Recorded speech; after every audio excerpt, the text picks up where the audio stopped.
Anche quest'anno Casalza Ligure rinnova il suo legame con Umberto Fracchia, autore e regista di riferimento per il Novecento italiano, molto affezionato al borgo della Val Petronio e in particolare alla località di Bargone, dove aveva una casa e dove ha voluto essere sepolto.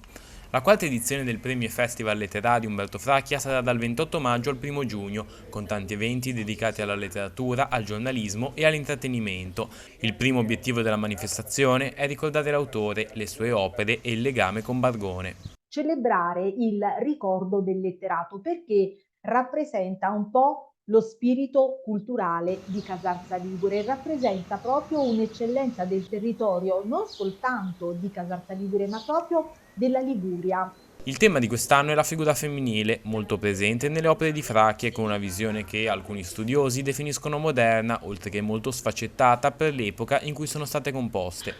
Noi vogliamo che questa tematica sia una tematica di riscatto, che sia diciamo, vista come un momento positivo, una celebrazione della donna vista come moltitudine femminile. Se per il festival c'è ancora tempo, manca poco alla scadenza per chi vuole partecipare al premio. La scadenza per i racconti brevi e per i cortometraggi è il 10 maggio. Sono presenti sempre le sezioni dei giovani, degli adulti, la sezione dell'ambito scolastico ligure e nazionale per i licei del biennio, del triennio superiore, ma anche delle scuole, diciamo, medie e anche una sezione dell'università.